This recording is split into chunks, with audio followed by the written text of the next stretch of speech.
Should be live. Sweet. Hello, everybody, and welcome to another episode of Node.js Website Redesign Working Group.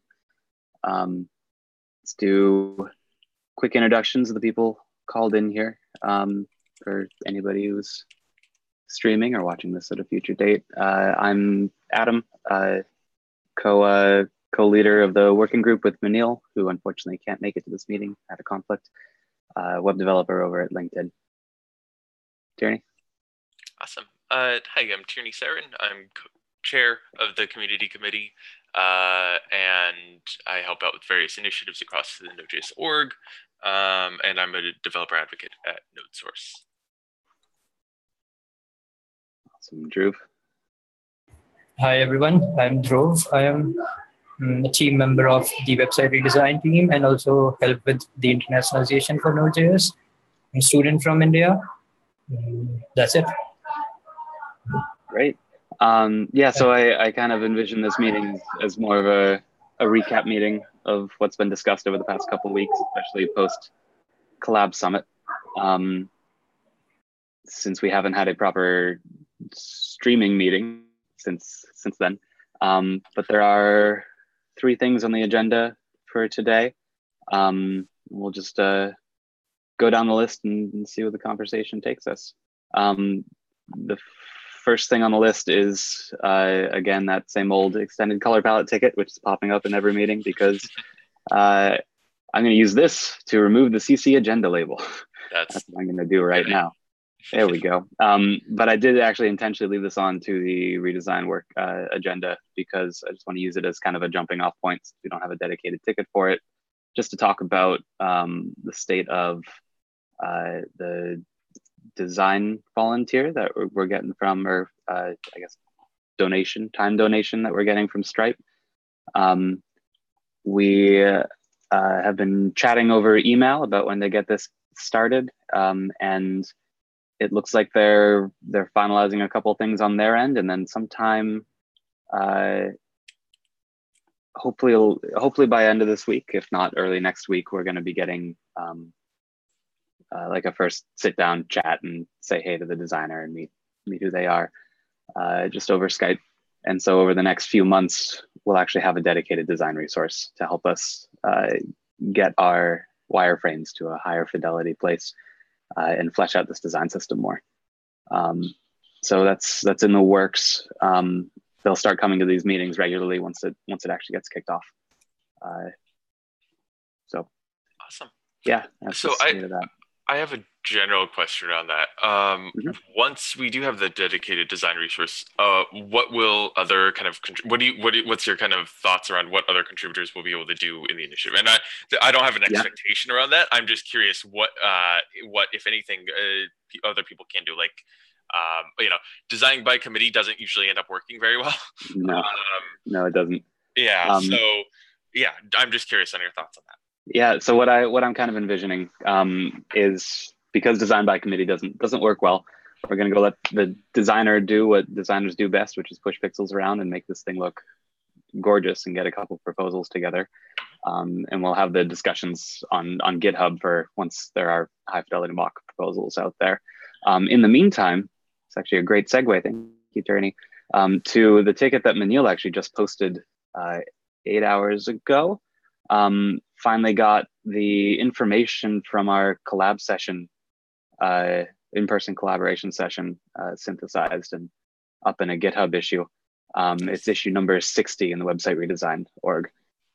So while we're working on high fidelity mocks and getting look and feel working well, which is like a 1 or 2 person job, just by nature of design, there's nothing blocking us from working on content. Yeah. And that's actually, I think, what the community is most well poised to contribute back at the moment. So issue number 60, which is the 3rd item on the agenda list here, is just a giant list of all the article or page titles that came out of the working group session, collab session. So these still need to be pruned down a little bit more. I think there's probably, let's see. Oh, we took out the React ticket. That's good. Um, so it looks like Manil did a little bit of pruning already, but it probably could use some more organization. And each title here can be turned into a dedicated ticket, and we can start working on actually drafting content for each one of these. Might be copy pasted from other places where it already exists, or it could be brand new bit of documentation. So I, just before this meeting, actually got a project board set up, which I mentioned in the comment there, and we'll start doing a nice Kanban like breakdown of what we need for this MVP getting started content. That's awesome. Yeah. And kind of I didn't realize it was self-serving till I started talking about it.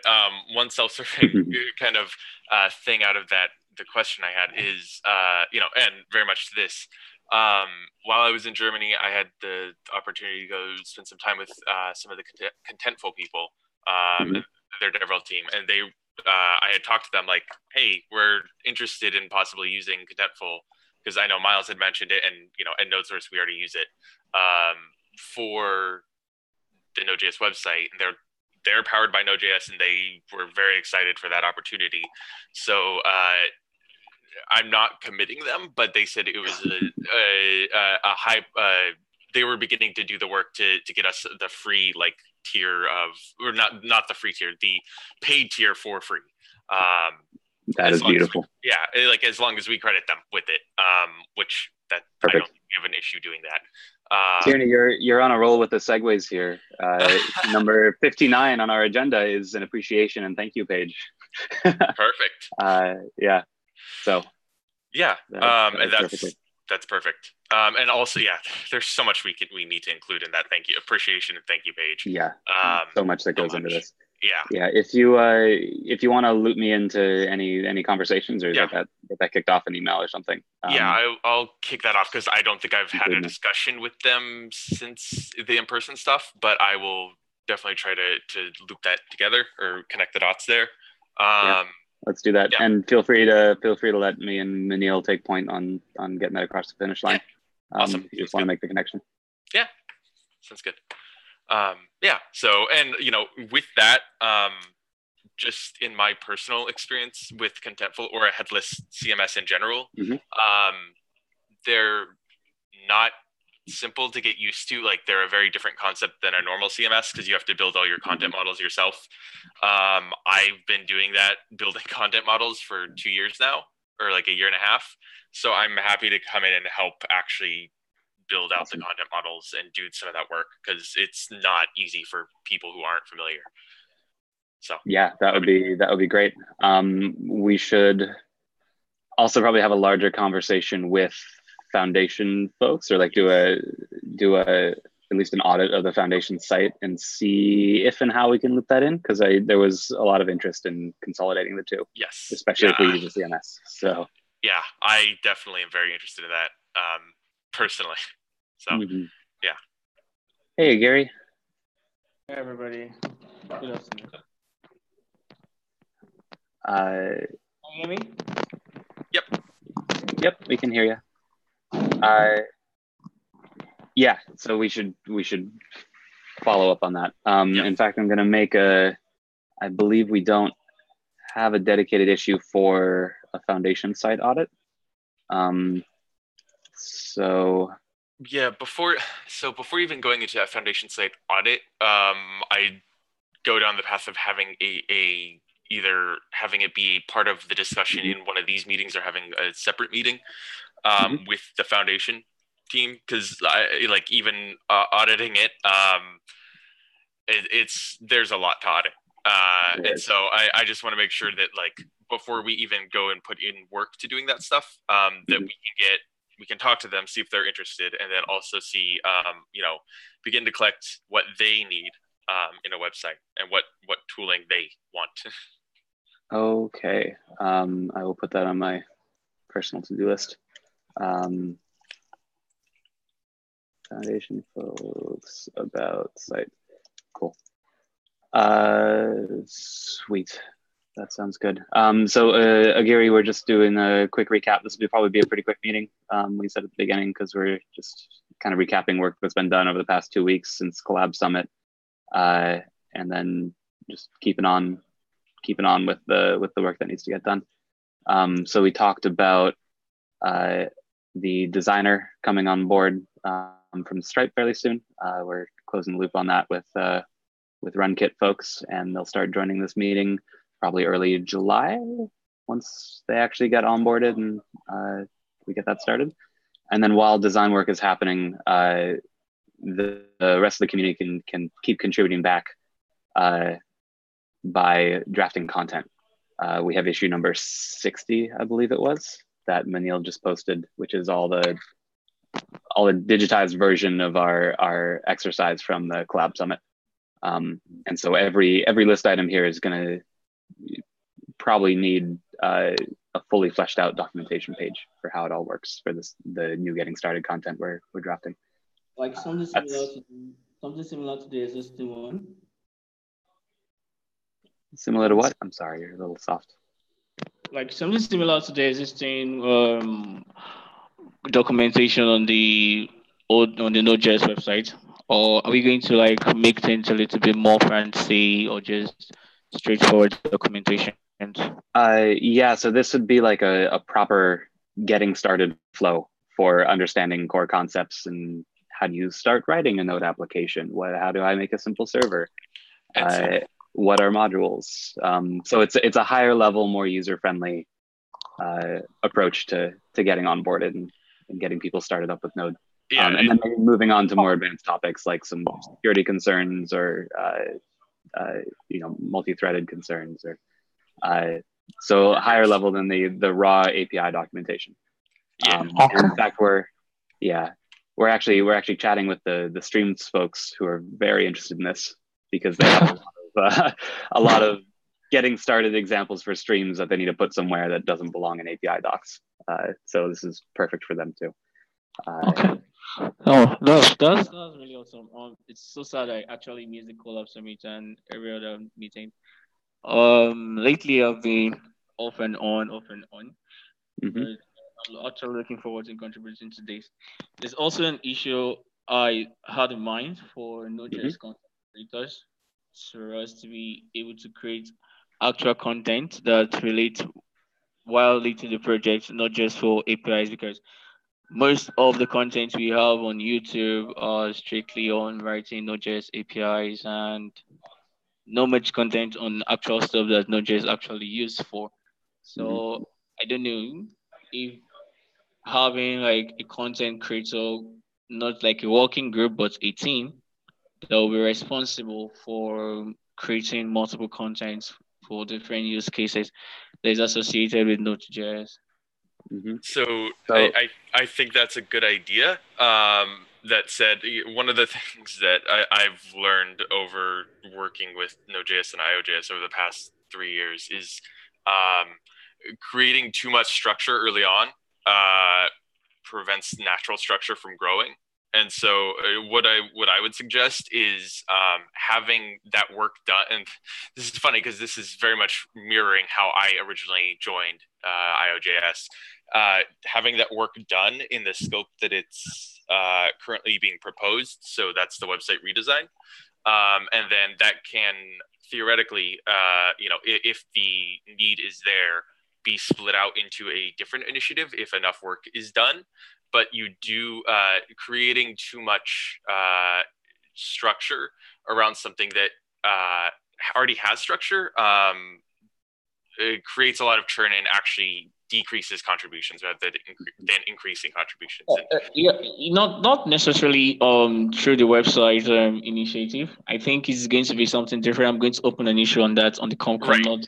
Right, and that's what I'm saying is it's being done in the website initiative right now. And leaving it there and letting it kind of grow naturally into something else. That's generally a good approach, and like that's exactly how the evangelism working group had gotten started originally, because there was too much content being created, too much interest in creating content in the website repo, it was mostly me having too much interest in it. Yeah. So my My thought and kind of expectation for how it's going to evolve like that is Tierney, exactly what you were saying.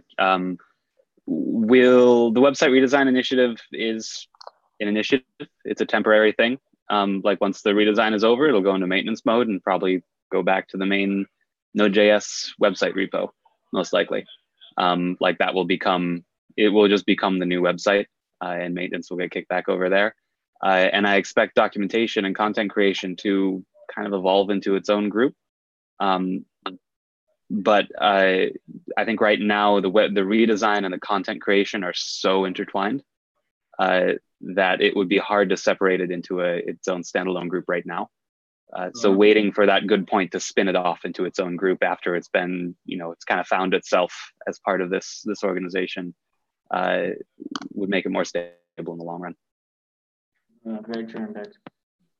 Yeah, it's all about sustainability and having it be natural rather than putting structure around it. Yeah. So on that note, something that we need right now, every single in issue number 60 in website redesign, every single issue in this list, or every single item in this list is its own documentation page or proposed documentation page. And like I say below, it's in no way exhaustive, and there's probably stuff on there that shouldn't be on there. But each one of these will need their own issue so that we can actually have a dedicated conversation around it. And right after this meeting, I'm gonna get a folder committed just so that we have a place to start PRing markdown files with like rough drafts of each page, so people can start contributing content right now. And they'll PR it right into the website redesign repo for now. We've been talking with TSC and the technical folks about this living directly in the Node.js repo proper, Nice. which I think is the right place. It's the right place for it to live. It simplifies a lot of stuff on our end. That also means it'll literally ship with Node, the binary. Yes.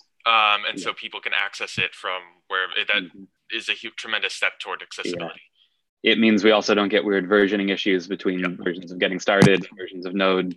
It means the technical contributors have it right alongside the code they're writing, so they can go modify it in the same PR. Yep. It simplifies so much.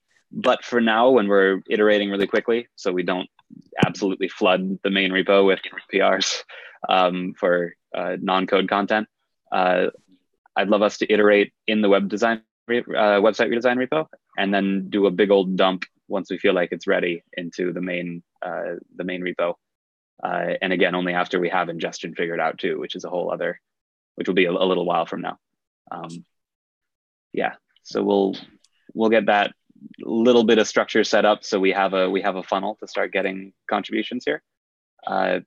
But we also need all these list items turned into their own issues, which I'm going to start doing after this, but would love help on. Manil and I would love help on. So. I can help you with that. One thing I do suggest is you can have GitHub auto responses or like saved responses. Just even if you could just copy paste it, but just have like a template that you can put into each issue as the body content. And then like replace it with the topic, like the variable is the topic. That will just help make it more friendly to people who are looking to get started.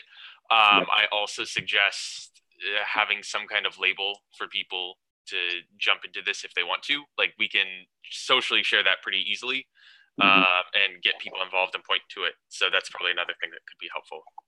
That's the plan. Okay, awesome. Perfect. And if you want help with like suggestions around or work around the structure of like how they should live in the repo or anything like that, I'm happy to help with that, because that's something I'm super passionate about and love doing. So yeah, totally. Yeah, we'll take Neil and I will take a first pass at it, and then we'll open it up for process feedback for that. That sounds great. Cool. And we had one more thing on the agenda. Where did the agenda go? There it is. Oh, it was just a new issue opened up, wanting an appreciation / thank you page. I figured this wouldn't be controversial and kind of a given on the community section of the site. So I just wanted to raise it as discussion can and will happen there. Yeah. For the contribution page. I've been playing around with OctoKit, the REST.js repository or tool, which is maintained by a former ComCom or maybe current ComCom member, Gregor, and we could probably use that to dynamically pull from teams to actually keep it to lower the maintenance burden and actually pull like. This is the security working group team, and we don't need to create a PR every time someone's added to it. That's probably something we could go ahead and do as well. Yeah, totally. I want to make all this as dynamic as possible. Yes. Like, let's drive it from real data sources instead of curated ones. Yes, please. So. Awesome. Cool. That's all I got on the agenda. Does anybody else have things I want to bring up before we call it a meeting?